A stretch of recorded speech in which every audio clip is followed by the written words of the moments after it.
Every team member is evaluated for both business results and business skills. Those scores feed what is commonly called a 9-box matrix. That's because there's 9 boxes.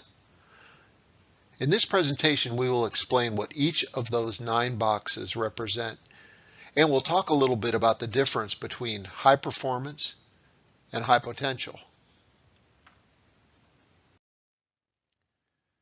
This is the key slide in this deck, so we're going to focus here for a while.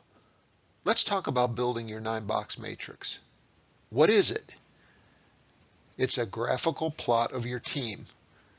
It helps compare one person against another. It helps identify high potential candidates that can be ready for the next assignment. It also identifies team members who need development. Here are the 2 scales. Performance, which answers the what you achieved, and business skills, which answers how you achieved, both on a scale of 1 to 5. This is the same scale you used on each individual evaluation. Let's start at the highest level of both performance and business skills. This is a 5 on both scales and are ideal candidates for future promotions. Very few make it to this level. The next level down are stars and rockets. The stars are high performers, but not necessarily high potentials. They can continue to perform at peak levels, so we must reward and recognize them. Rockets are a little different story. They possess super high business skills, but may not have mastered their roles yet. If they get their performance up, they could move into future leader box. Just as a reference, usually only about 25% of the organization falls into these 3 boxes. In this next section are approximately half your organization. These are solid performers, working right to left, starting with the masters, mentors. They perform extremely well, but they lack the business skills to move up.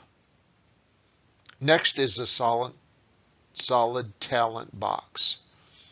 The majority fit here. In the upper left are the fish out of water team members.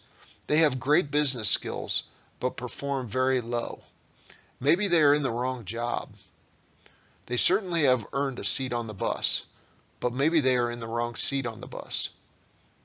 Again, about 50% of the organization will be in one of these 3 boxes. This last section represents about 25% of high-performing organizations. Let's start with the professionals. They perform okay, but rate very low for business skills. We must always motivate them to perform. Next are the puzzles. They have business skills, but they do not perform well. They are likely in the wrong seat and maybe are on the wrong bus. Last are the red flags. Frankly, they should find another bus. So there you have it, the 9 box and the definitions. Having this information will help you have a more objective discussion between team members and managers. Each evaluation sheet has a 9 box and the team member is plotted based on the scores you gave them. Now in this next second step, we combine team members so we can start comparing talent.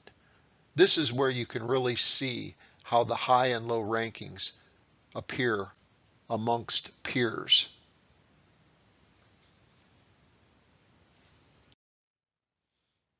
In this next section, we need to talk about high performance versus high potential. Historically, results ruled.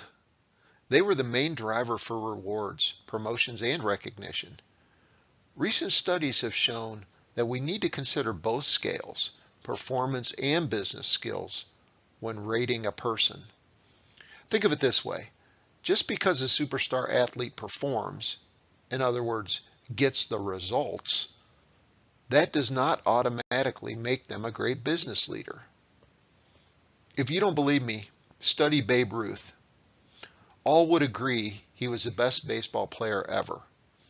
He performed fantastically. However, some really smart business people knew he would not make a good manager or business leader. He lacked the business skills, or the how part. His lifetime goal was to be a baseball manager, and he never made it because he did not focus on the how part of performance. Gauging performance is easy. Gauging potential is not. Here are some sample questions you can use, and this is available to you. So we won't spend a lot of time on this slide, but I do urge you to use this when thinking about your team members and rate them on these 12 answers.